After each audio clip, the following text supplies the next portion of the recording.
Oui, ben comme je vois comme elles se mettent dessus là à travers la petite cage. Bonjour les néo-campagnards. Alors aujourd'hui, je vais installer ma première série de 2 poules dans le grand poulailler avec les autres. Vous savez, les 2 poules que, enfin j'en ai 6, vous savez les 6 poules qui sont en quarantaine. Les 6 poules pondeuses que j'ai achetées récemment et que j'ai laissées en quarantaine pour l'instant. Bon, elles ont l'air d'aller bien. Et je vais en introduire 2 aujourd'hui. Donc ce que je vais faire, c'est que je vais d'abord les mettre dans l'enclos, mais un petit peu à part, dans une petite cage, mais pour qu'elles côtoient un peu les autres dans la journée, là. Et puis ce soir, je les intégrerai au poulailler directement. Alors dans la caisse à chiens, là, il y a les 2 nouvelles poules. Toutes les anciennes se demandent ce que c'est. Elles sont curieuses, hein. Allez, je vais les installer là-dedans pour qu'elles puissent cohabiter un petit peu, se découvrir sans pour autant se mettre sur la tête, pour dire les choses gentiment.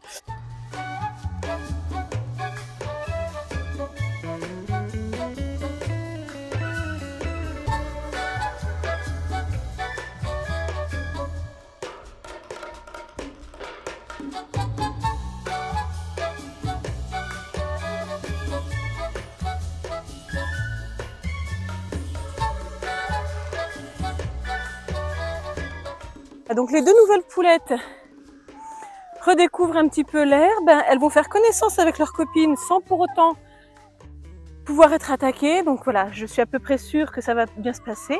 Et puis cette nuit, une fois que les poulettes habituelles vont être couchées au poulailler et qu'il fera nuit, je viendrai chercher ces 2-là et je les mettrai dans le poulailler directement avec les autres qui seront en train de dormir, qui ne se rendront compte de rien. Et demain matin, normalement, ça devrait bien se passer. C'est assez surprenant de les observer parce que, alors qu'il n'y a jamais eu de problème de conflit entre mes poules, là, subitement, je vois que parmi les 6 anciennes, il y en a 2 déjà qui se sont crêpées le chignon depuis que j'ai mis les 2 nouvelles dans la petite cage, là. Comme si, ça y est, on veut montrer qui est le plus fort, qui est le chef. Et même dans la petite cage, les 2 nouvelles, je les ai vues aussi commencer à se crêper le chignon, ce que je n'avais pas vu faire quand elles étaient dans le clapier.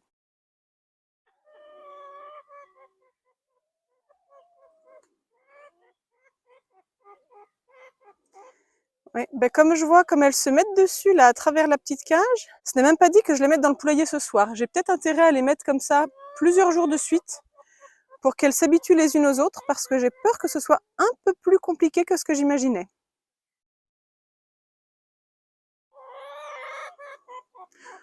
Bon, à côté de ça, il y en a qui s'en fichent complètement, hein.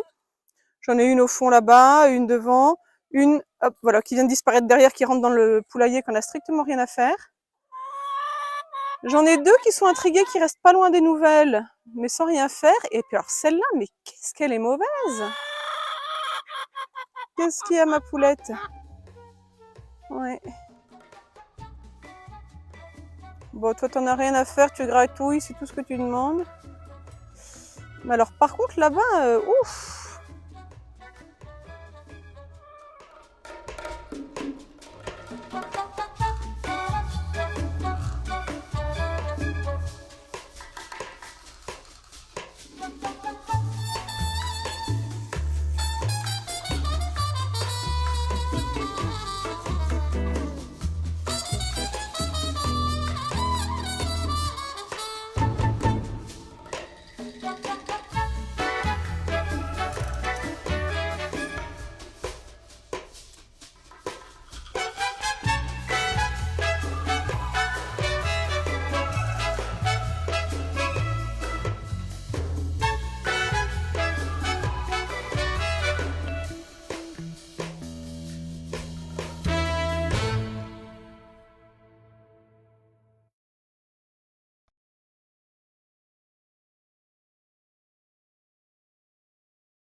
Alors, on ne voit plus grand-chose là, il fait nuit, ou quasiment, pas complètement.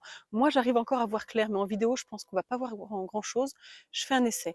Donc là, mon objectif, c'est de reprendre mes poules là, les 2 qui sont là et qui se demandent ce qui leur arrive, qui se demandent pourquoi elles ne sont pas encore rentrées. Et je vais essayer quand même de les mettre directement dans le vrai poulailler. Après l'intégration des 2 premières poules, c'est parti pour les 2 suivantes. Donc là, voilà, je les récupère dans leur poulailler, dans leur clapier, pardon, puisque je vous le rappelle, je les avais isolées en quarantaine dans des clapiers. Et donc là, ça y est, petit transfert pour aller retrouver les copines dans le vrai poulailler.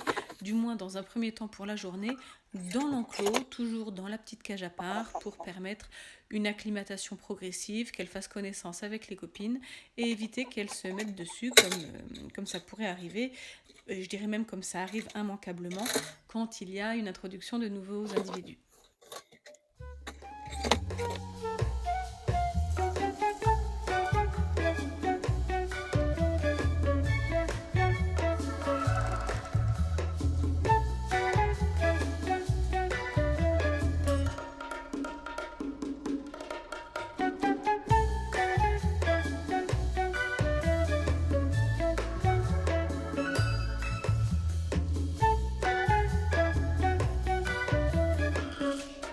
Suite à la dernière vidéo où je vous parlais de la mise en incubation des poussins, non, des œufs pour avoir des poussins, je vous ai proposé mon fichier Excel pour le suivi des incubations et des éclosions et des poussins jusqu'à la vente ou à l'abattage selon ce que vous voulez faire. Et bien, ça y est, donc j'ai finalisé mon document. Vous pouvez le prendre, je vous l'envoie par mail si ça vous intéresse, donc toutes les infos sont en dessous, n'hésitez pas à regarder ça. On va en profiter pour aller voir les bourbonnaises, voir si elles ont pondu aujourd'hui. De toute façon, là, les œufs qu'elles pondent, c'est pour notre consommation, puisque l'incubation est lancée, donc je les mets plus de côté pour l'instant. On va voir ce que ça donne.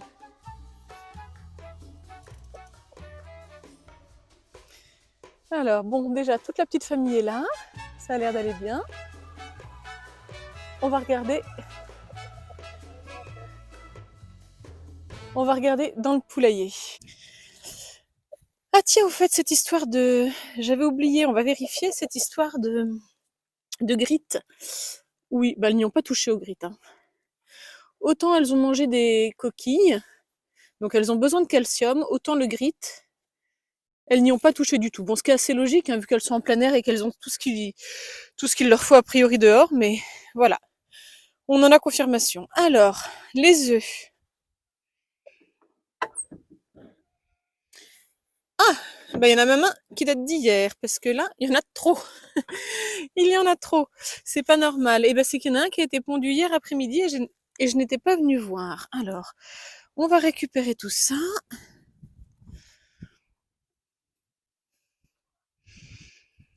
Et voilà. Je laisse toujours le leurre qui est en plastique. Là, hein, ça c'est le faux celui-là. Voilà, rien par là. Très bien.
Bon, elle, c'est pas normal qu'elle soit là. Hein, par où t'es passée? On va essayer de voir ça. Ah bah oui, je vois par où t'es passée. Évidemment, il y avait un trou. J'ai mal refermé, voilà. Voilà, j'ai mal refermé quand je suis passée. Et toi, t'as tout de suite saisi la faille. Hein. Allez, rentre. Non, rentre. Non, allez, t'as su passer d'un côté, tu passes de l'autre. Voilà. Nickel. Et je vais bien refermer en passant. Bon voilà, donc j'ai toutes mes pondeuses qui sont là. Alors, en fait, il y a eu un petit peu de changement depuis que je vous expliquais ce que je faisais. Je vous ai dit que j'intégrais les poules 2 par 2 à 2 jours d'intervalle à chaque fois.